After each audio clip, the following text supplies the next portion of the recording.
Hello दोस्तों, क्या हाल चाल। चलिए जी, तो चैप्टर 1 बेसिकली आपने खत्म किया, जिसमें कि आपने देखा सेक्शन 1 को और सेक्शन 2 को। सेक्शन 2 के अंदर बहुत सारे क्लॉजेस थे, जिसके अंदर हमने बहुत सारी डेफिनेशन देखी, कई इंपॉर्टेंट चीजें भी थी। वो जरूरी थी इंपॉर्टेंट, क्योंकि इसके आगे का जो भी कंटेंट हम देखेंगे उसके अंदर कई सारे ऐसे अंश है जो पिछले आएंगे। ऑब्वियसली उसके अंदर हम ज्यादा टाइम नहीं लगाएंगे क्योंकि वो कर चुके हैं, इसलिए उसकी इंपॉर्टेंस है अपने आप में। अभी थोड़ी सी कम लगी होगी, बट जब आपको करोगे तो आपको पता लगेगा कि वो कितना जरूरी था। चलिए, तो चैप्टर 2 की बात करते हैं। चैप्टर 2 है बेसिकली हमारा इनकॉर्पोरेशन ऑफ कंपनी का, और उससे रिलेटेड जो इंसिडेंटल मैटर्स होते हैं उनके ऊपर पूरा पूरा ये हमारा एरिया है। ये सेक्शन नंबर 3 से शुरू होगा और सेक्शन नंबर 22 तक जाएगा, मतलब 22 सेक्शन तक ये चलेगा हमारा, 3 से लेके। ठीक है, मतलब 2 सेक्शन पहले छोड़ के बाकी 22 तक, कहने का मतलब है कुल 20 सेक्शन है इसके अंदर। और 20 नहीं है क्योंकि सेक्शन 11 जो है वो आपका मिसिंग है, मतलब सीक्वेंस में है बट सेक्शन 11 में कोई कंटेंट नहीं है। तो कहने का मतलब है 19 इफेक्टिव सेक्शन है जो आपको इस चैप्टर के अंदर पढ़ने हैं। ठीक है, आज बात करेंगे हम सेक्शन नंबर 3 की, और उसके अकॉर्डिंग फिर इसको आगे लेके चलेंगे जैसा भी ये चलेगा। फिलहाल सेक्शन 3 की बात करेंगे। ये ओवरव्यू है, इसके अंदर सारे सेक्शंस का एक चार्ट के वे में दिया हुआ है। फिलहाल हमारे लिए रेलेवेंट नहीं है ये, इसको स्किप करते हैं। इंट्रोडक्शन अभी पढ़ने वाले हैं। फिलहाल मैं आपको सेक्शन 3 की थोड़ी सी शक्ल दिखा दूं। ये है आपका सेक्शन 3, जिसके अंदर बेसिकली क्या बात करता है, ये है फॉर्मेशन ऑफ कंपनी से लेके।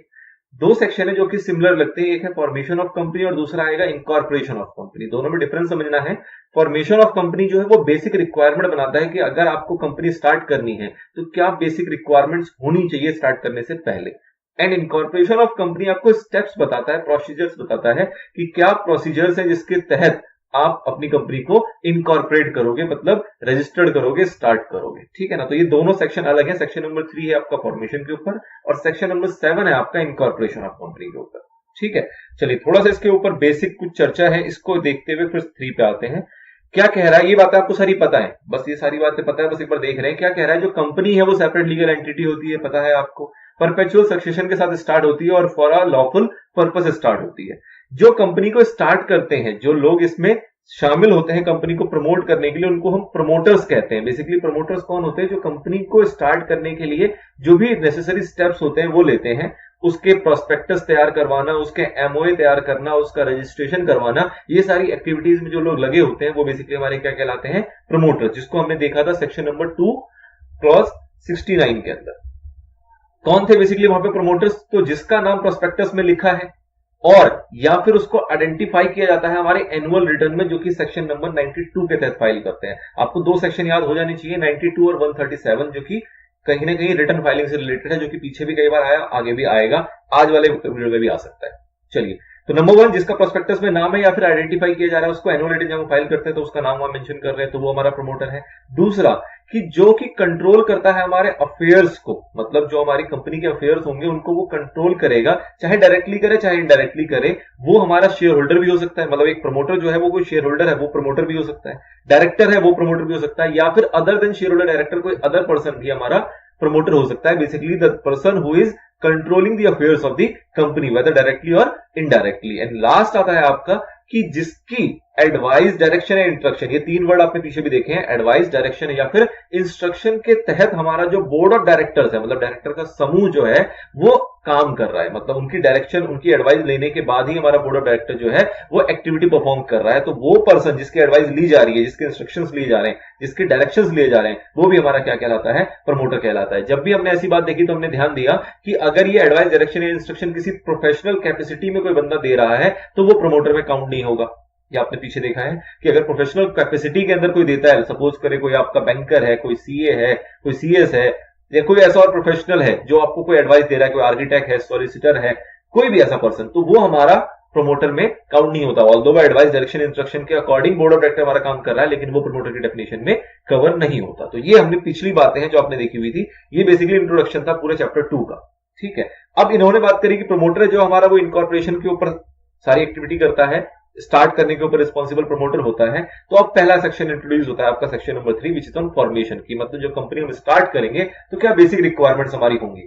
तो पहले कंपनी को इन्होंने क्लासिफाई करके बताया कि जी प्राइवेट कंपनी कुछ होती है जिसके अंदर हमारा ओपीसी कवर हो जाता है, और दूसरी होती है हमारी पब्लिक कंपनी। ये मोटी मोटी 5 कैटेगरी में डिवाइडेड होता है। ये 5 कैटेगरी के 5 टेबल पढ़ने को आपको मिलेंगे शेड्यूल 1 के अंदर, जो कि आप आगे देखोगे जब आप एमओए और एओए करोगे। मे बी इसका अगला वाला पार्ट ही हमारा एमओए होने वाला है, सेक्शन नंबर 4, जिसके अंदर आप देखोगे कि 10 टेबल्स हैं, 5 टेबल आपके हैं एमओए के लिए और 5 टेबल है आपके एओए के लिए, ए से लेके ई तक। वो जो 5 टेबल है वो यही चार्ट को डिफाइन करता है। जब वो वहां पे जाएंगे तो मैं इस चार्ट की याद दिलाऊंगा आपको, ठीक है। तो इस चार्ट में देखो बेसिकली क्या है, कह रहा है कि प्राइवेट हो चाहे पब्लिक हो, उसको 5 कैटेगरी में बांटा गया है। क्या 5 कैटेगरी है कि आपने स्टार्टिंग में देखा, जो कंपनी रजिस्टर्ड होगी वो 3 तरीके से हो सकती है, या तो लिमिटेड बाय शेयर्स होगी, या लिमिटेड बाय गारंटी होगी, या अनलिमिटेड होगी। अब लिमिटेड बाय शेयर से तो उसकी कोई वैरायटी नहीं है, लेकिन अगर लिमिटेड बाय गारंटी होती है तो उसमें कहते हैं कि भैया विद कैपिटल भी हो सकती है और विदाउट कैपिटल भी हो सकती है। और वैसे अगर अनलिमिटेड है तो वो भी विद कैपिटल हो सकती है और विदाउट कैपिटल हो सकती है। तो कहीं ना कहीं 5 category I. Number 1 is limited by shares, number 2 is limited by guarantee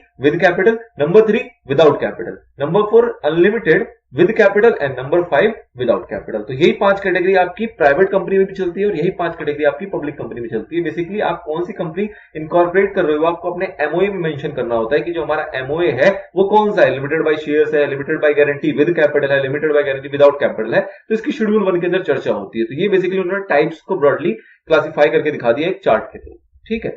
ये हमारा सेक्शन 3 बेसिकली नहीं था, सेक्शन 3 इसके आगे शुरू होगा। अच्छा, और क्या रिक्वायरमेंट बता रहा है कि जो हमारा कंपनी जो भी हम स्टार्ट करते हैं उसके अंदर क्या होना जरूरी है।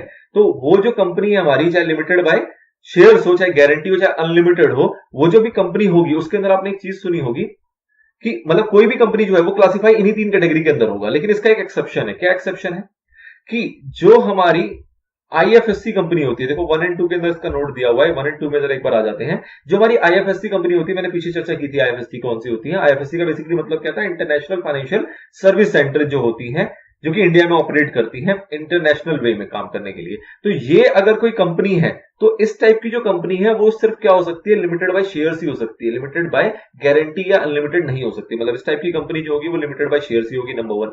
फिर उन्होंने एग्जांपल बता दिया कि जैसी इस टाइप की कंपनी जो है वो जनरली जैसे इनकॉर्पोरेट होती है आपकी Gujarat international financial tech city, इसका एग्जांपल दिया है। तो कहने का मतलब क्या है कि सारी कंपनीज जो है वो क्लासिफाई होगी इन 5 कैटेगरी के अंदर। लेकिन अगर वो आईएफएससी है तो उसके लिए सिर्फ एक ही ऑप्शन है कि वो लिमिटेड बाय शेयर्स हो सकता है और कुछ नहीं हो सकता।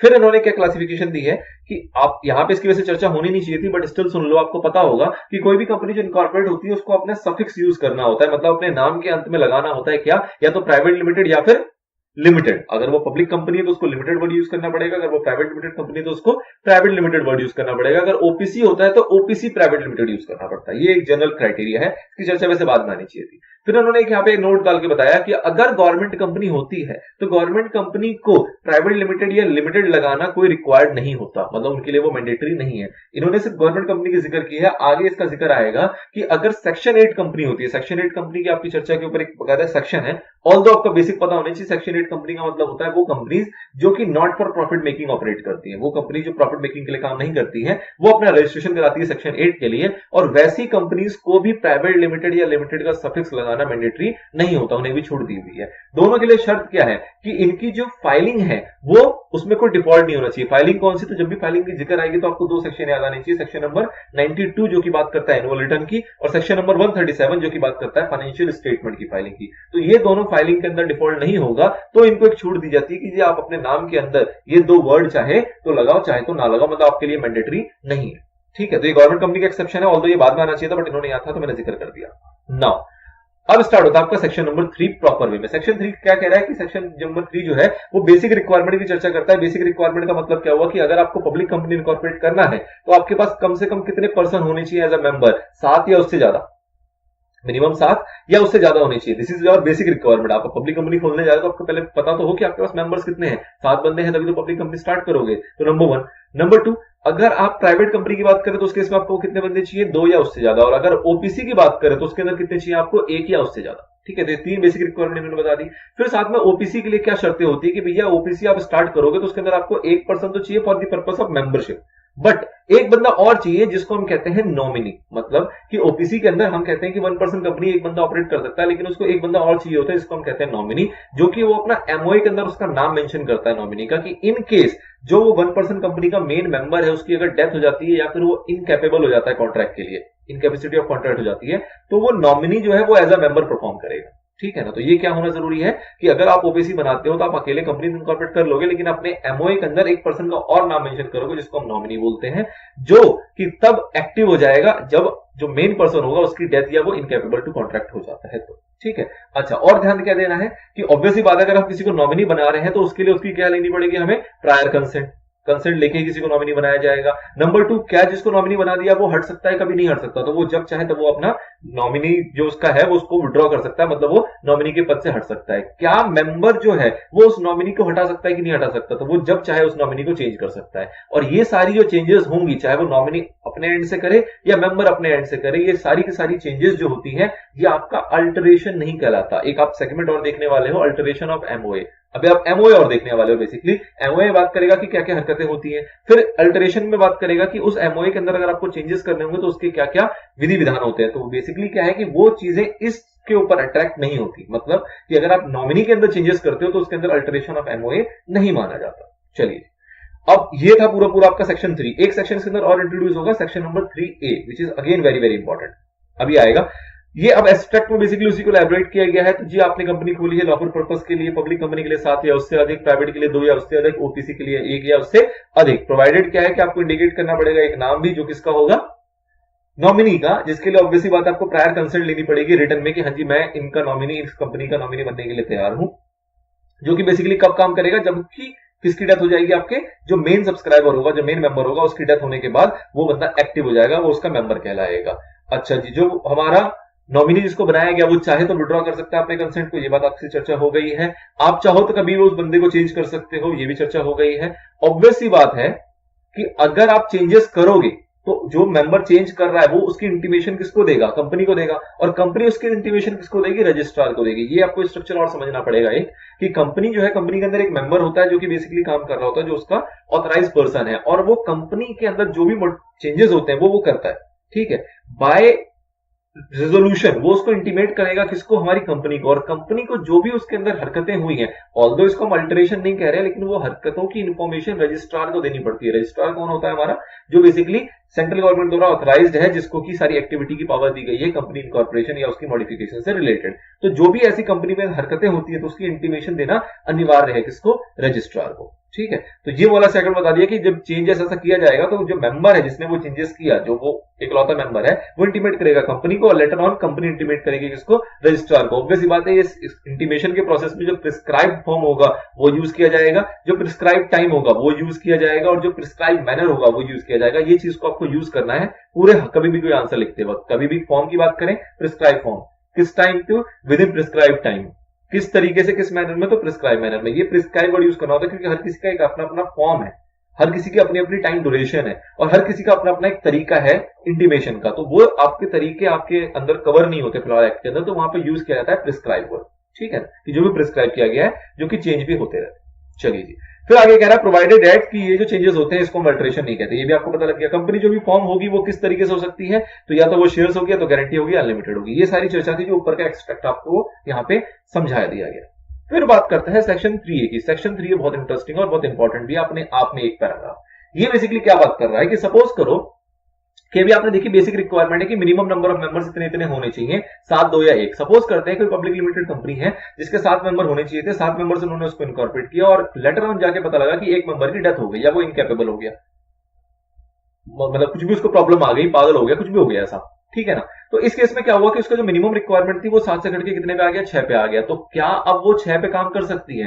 तो बेसिकली ये सेक्शन क्या बताता है कि अगर ऐसा हो जाता है कि जो भी आपको मिनिमम बताया गया है, चाहे वो 2 बताया गया है, चाहे वो 7 बताया गया है, चाहे वो 1 बताया गया है, अगर उसकी नंबर रिड्यूस हो जाती है मिनिमम रिक्वायरमेंट से, तो आपको 6 महीने की मोहलत दी गई है कि आप नया बंदा अपॉइंट कर लो, आप अपनी रिक्वायरमेंट को फुलफिल कर लो। बट अगर 6 महीने तक आप ये रिक्वायरमेंट फुलफिल नहीं कर पाए, तो उस केस में 6 महीने के बाद उस कंपनी के अंदर जो भी ट्रांजैक्शंस होंगी, जो भी उसकी लाइबिलिटी होगी, वो बाकी 6 के 6 मेंबर्स पे साथ के साथ आएगी। मतलब कहने का क्या हुआ कि कोई भी परफॉर्म करे, कोई भी करे, उसके लिए लाइबल कौन होगा, वो 6 मेंबर्स लाइबल होंगे, जो भी 6 मेंबर्स है। तो हम कहते हैं ना कि कंपनी लिमिटेड है, मतलब उसकी लाइबिलिटी लिमिटेड है। बट यहां पे क्या है कि अगर ऐसा आप कुछ भी उल्लंघन करते हो जो मिनिमम रिक्वायरमेंट का है, तो उसके तहत जो भी उन 6 महीने का पहले टाइम दिया गया, 6 महीने के अंदर आप कोई दिक्कत नहीं है, आप अपॉइंट कर लो। बट 6 महीने के बाद भी अगर ये रिक्वायरमेंट फुलफिल नहीं हो पाती है, तो 6 महीने के बाद की जितनी भी ट्रांजेक्शन होंगी, उससे जितना भी डेट अराइज होगा, उन सभी के लिए लायबल होंगे सारे मेंबर जो भी अवेलेबल होंगे उस कंपनी के अंदर। ठीक है, तो ये बात करता है सेक्शन 3A। ठीक है जी, तो ये मोटा मोटा हमारा पूरी सेक्शन नंबर 3 की चर्चा थी। सेक्शन 3 में बेसिक रिक्वायरमेंट भी आती है कि कितने कितने लोगों की जरूरत होती है और किस किस तरीके से इनकॉर्पोरेशन हो सकता है। और 3A में बात की गई कि अगर आपका ये मिनिमम रिक्वायरमेंट रिड्यूस हो जाता है तो उस केस में क्या प्रोविजन है। तो इतनी बात आपको ध्यान रखनी है अच्छे से। This is all about section number 3। Again हम सेक्शन वाइज चर्चा करेंगे, तो सेक्शन 3 को यहीं पे रैप अप करते हैं और अगले सेक्शन में अगले पार्ट को लेके चलेंगे।